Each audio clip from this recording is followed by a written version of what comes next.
Rules of the Road. Chapter 3. It was 6:56 a.m. A fine summer mist covered the expensive brownstones on Astor Street. I never got to talk to my mom about Dad or Mrs. Gladstone, or what a person needed to know to be the driver of a demanding rich person. I was extra loud in the kitchen, making my breakfast, to hopefully wake my mother up. But there are just so many times you can drop a stainless steel bowl without seeming suspicious, and Mom slept through all of it. I thought of all the good drivers I'd ever seen, and I couldn't for the life of me figure out what made them that way. They just got behind the wheel, drove, and didn't run into things. The not running into things was important. I stood in front of Mrs. Gladstone's ritzy 3-story brownstone building. It was surrounded by pink and white azalea bushes and a black and bronze fence. I was wearing my khaki suit and my stacked heel leather shoes that were very good for driving. I pulled back the gold lion door knocker, gave it a ram. A curly-haired woman in a black maid's uniform opened it. "I'm Jenna," I said, smoothing down my hair that had reached warp frizz. She looked me up and down, uncertain, then led me into a hallway that was filled with things that looked old and expensive. The wallpaper had gold peacocks and thick stripes. A grandfather's clock with gold around the edges bonged 7 rings. I appreciate the promptness.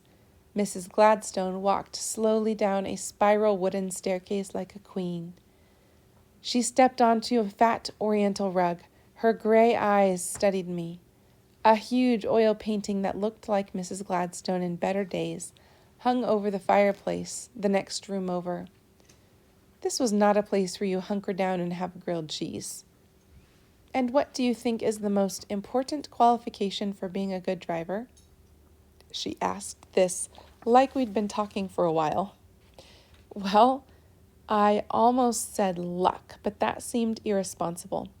Come now, a person with a 6-month-old license should have an opinion. 6 months and a day. Focus. I said loud and clear, which surprised me. Mrs. Gladstone's face registered mild appreciation. My late husband, Floyd, always said that the mark of a man was his ability to focus. My grandfather said if you aren't watching the knife, you could hack off your thumb. She looked at me strangely. He was a butcher, I added. She laughed, the good kind from the heart, and motioned me to a door. It's time to meet the car. I'd love to meet her. Believe me, I'm not attached to it. I groaned inside and followed her down the stairs. Floyd always said that a Cadillac offered the world's purest driving experience. We were standing in the garage by the car, a white, spotless beast of a thing with a hood ornament and blue leather interior. I kicked the seatbelted radials. I kicked the steel-belted radials like I knew what I was doing. The car was pointed away from the garage, which meant that to get the car out, I would have to back it up. I was a C- backer-upper. That means she wasn't very good at it. A Cadillac, Floyd always said, is entirely trustworthy. It has been tested in any and all conditions and will perform to the utmost to protect its driver. Was this a car or a seeing eye dog? Mrs. Gladstone handed me the car keys like they opened the gates of heaven. I unlocked the driver's door, started to get in. A driver always lets the passenger in first. Right. I got out, slammed the door shut, and don't slam the door. This isn't a truck. Sorry. I let Mrs. Gladstone in the back and gently shut the door like it was holy. Mrs. Gladstone nodded to me, which I guess meant I could now get inside the car. I squeezed behind the wheel. Mrs. Gladstone pointed at a button near the dashboard. I pressed it. My seat adjusted perfectly. I checked the mirrors, the dashboard monitor, buckled my seatbelt. I felt like I was in a tank. She sniffed. Start the motor. I fumbled with the key, started the engine, put the car in reverse, and decided not to ask if she was a praying person. Here we go, I said, inching the huge car backwards. Freeze! She shrieked. I slammed on the brake. I believe it's customary to open the garage door before backing out of it. Sorry, Mrs. Gladstone. I'm kind of nervous. Press the button on the control board. I pressed it. The garage door went up. I suppose since she lives in an apartment, she doesn't have a garage door. Proceed, she said stiffly, and may God Almighty be merciful. Amen, I said, and slowly backed the white beast up the driveway onto Astor Street. I inched down the street. 3 cab drivers began honking behind me. This was probably because I was going 15 miles an hour. They could honk their rotten little hearts out for all I cared. I wasn't going any faster. Numbers were blinking on the dashboard. Inside outdoor temperatures, gas mileage. The cab drivers moved from honking to threatening gestures. I wanted my mother's 12-year-old Honda. Gas, speedometer, broken radio, nothing fancy. Turn left and take LaSalle Street downtown, ordered Mrs. Gladstone.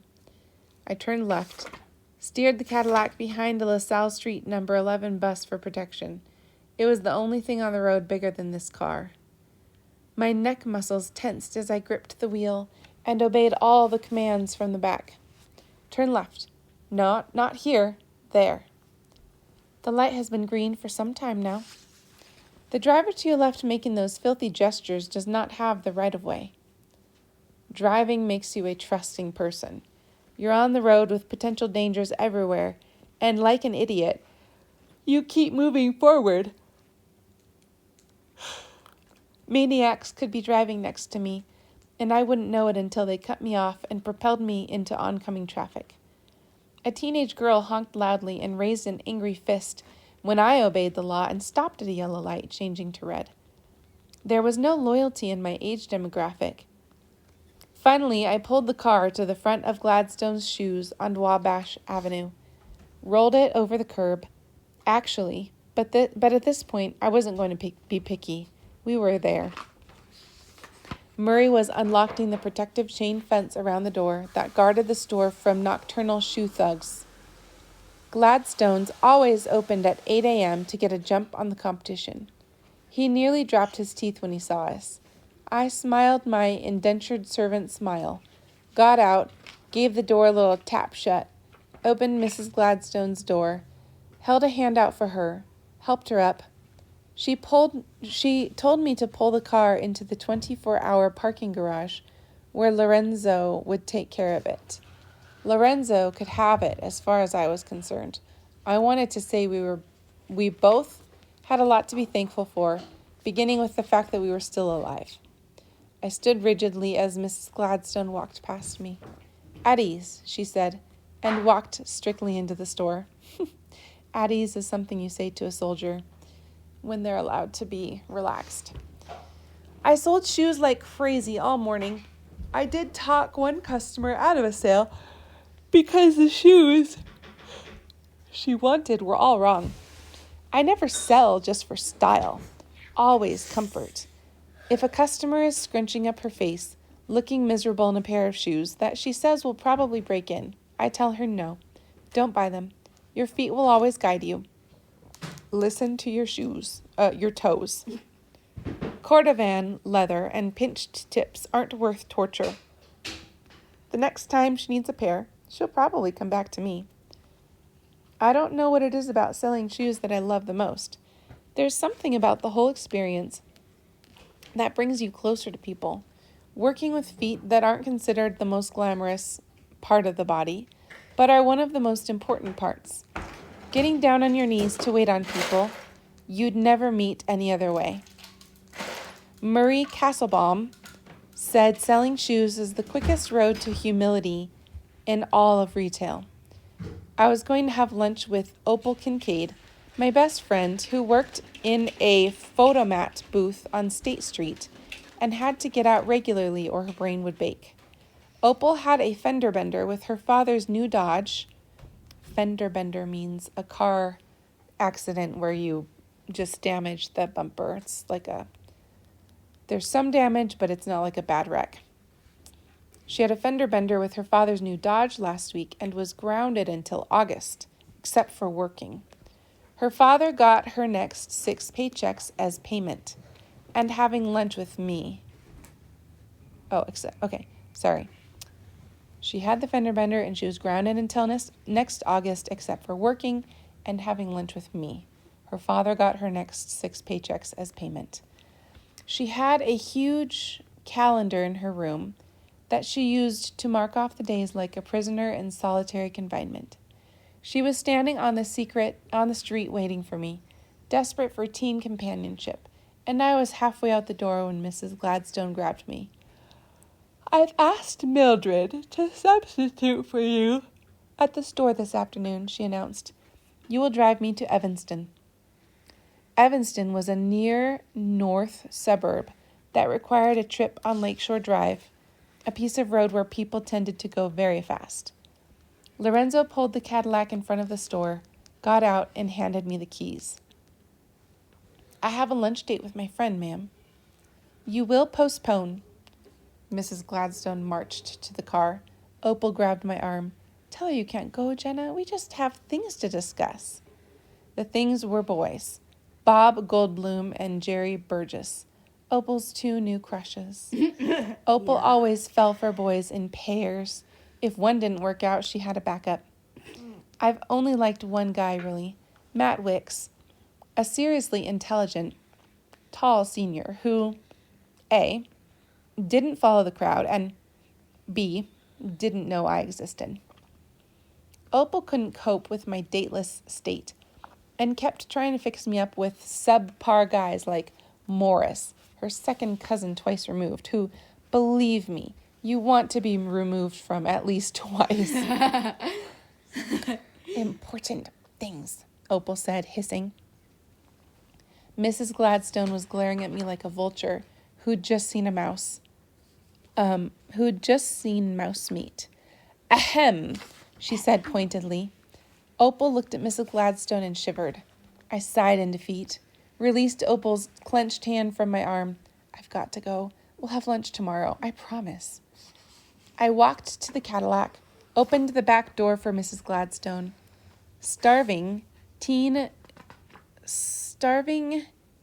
shuns lunch for servitude. Starving teen shuns lunch for servitude. "Mrs. Gladstone, what is happening?" "Take Lakeshore Drive," she ordered, "and then we shall see."